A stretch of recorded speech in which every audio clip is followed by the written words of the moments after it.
pretend there's some intense Trials of Osiris gameplay in the background, because I've hit a point where I think I'm making all my YouTube content from within the Prophecy Dungeon. My luck is that bad.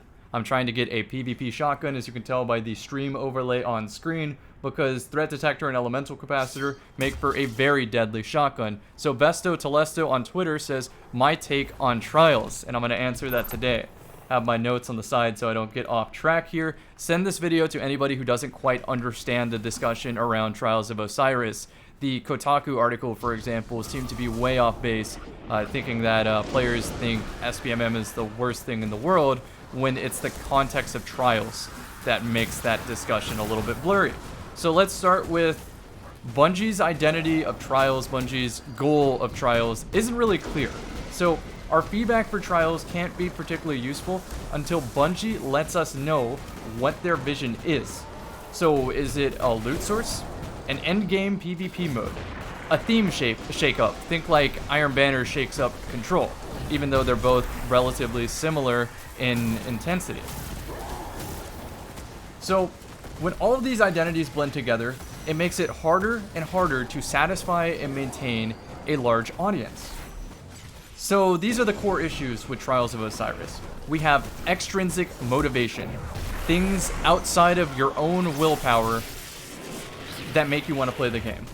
This being loot generosity and potency. So how much of the loot do you get and how good is the loot? Then we have intrinsic motivation, which is you motivating yourself to play because you just find the game fun. This can be things like the sandbox, the game mode, etc. Then we have perceived difficulty and accessibility. So casuals are the lifeblood of any game. I guess I reloaded early here. Solo queue, for example, was a great addition, but the fear is that players will quit playing Trials if they are consistently getting stomped, and there is data to prove that. The next core issue is competitive integrity, which is why try to win if SBMM balances your win rate to be the same as others. It's an okay roll. And that's a perceived thing, by the way. Next up is expectations. Do you expect to go flawless? Do you expect to go flawless even when you play with slightly worse players? Everybody has a different answer. And the final core issue is the RNG loot system. I jokingly coined a phrase called Shayuras per hour, and that's on the Shayura's submachine gun. So last season, this trial submachine gun had main perk columns with 6 perks each. I might have one on hand in my inventory. I'll just grab it from Dim since I have a moment. So yeah, here you had 6 perk options, and here you had 6 perk options. I guess you could call it 5 because celerity is always guaranteed, but for sake of this video, just easy math, let's do 1 out of 6. That's like rolling a dice. So you have to roll the same number on the dice twice to get exactly what you want. That's a 0.027 chance, a 1 out of 36. So with probability in mind, you're going to have to see about 36 Shayuras before you acquire that perk combo. And it took me on confidence cards an average of 45 minutes per Shayura drop, because the chest, the flawless chest, didn't always guarantee a Shayura unless you were on a confidence card. So we're going to say that it takes about 45 minutes on average to get a Shayura, which means it would take me about 30 hours of in-game time just to acquire the perks, not even considering the mag, the barrel, and the masterwork. This season's Shayura has 8 perks per column, which is now a 1 out of 8 times 1 out of 8, or a 1 in 64 chance, or a 0.015% chance. But at the same time, it's a little more frequent to get Shayura now. It does take that same 45 minutes to go flawless, a little bit easier if SBMM is lightened up a bit, a little bit faster. But then we also are able to get a drop about every other game past flawless. So if you have a flawless card and play a game, there is a 50% chance that you get a Shayura at the end of that match. So I would say it's 45 minutes plus about 15 minutes, 7.5 minutes per match, to get the drop. So this will put us, depending on how much you win or lose, at around 20 hours on the low end to 50 hours on the far end to get just the face perks. So when skill-based matchmaking gets more strict, the Shayuras per hour metric normalizes across the skill spectrum, and this can be perceived as disrespect to the decision to improve at PvP in order to maximize your loot slot machine lever pools.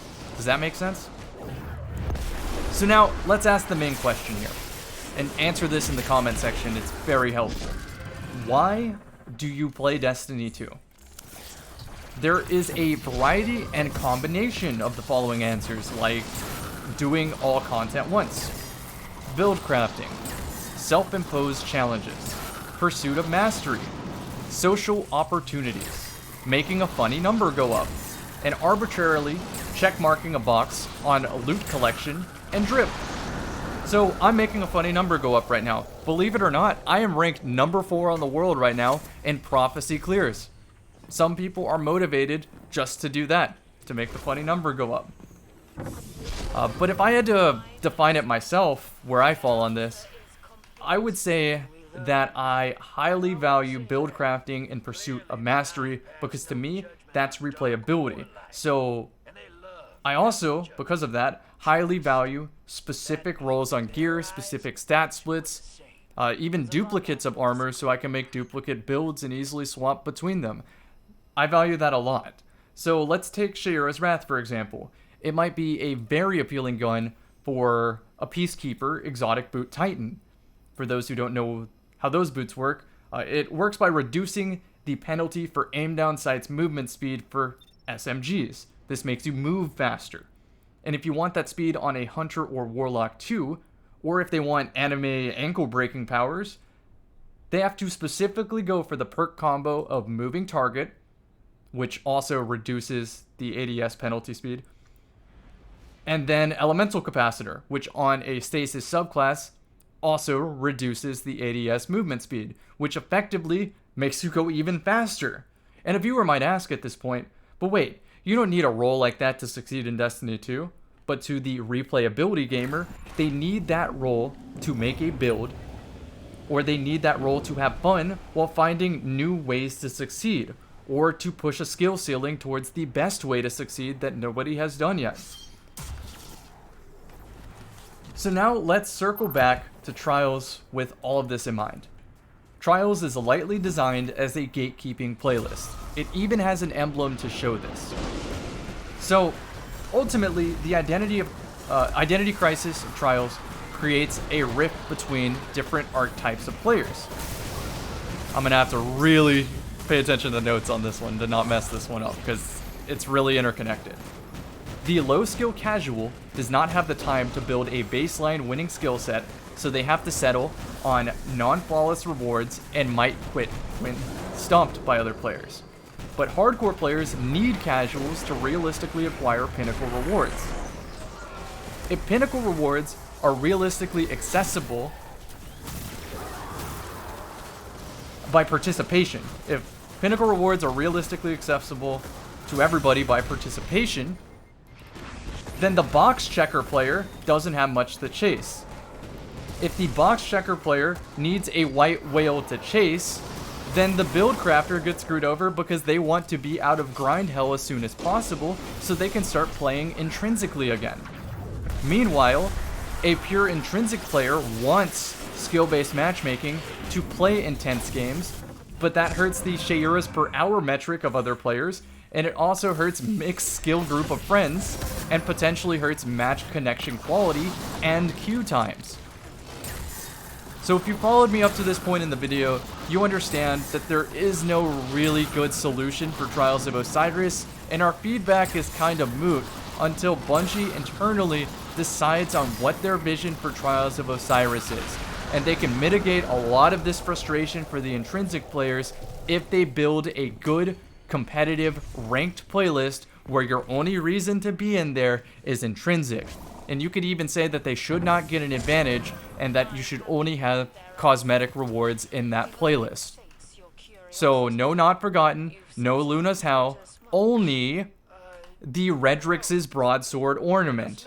So if Shaxx is selling a weapon that everyone has access to, for just participation, not winning, then the comp playlist needs drip. Hope you enjoyed this one. Again, if you're trying to talk to a brick wall, arguing with someone, and they don't quite understand the scope of the conversation, send them this video. Thanks for contributing in the comment section. You're the best, and maybe I will get the shotgun. But until then, another video. This one's actually pretty good. I might keep that one.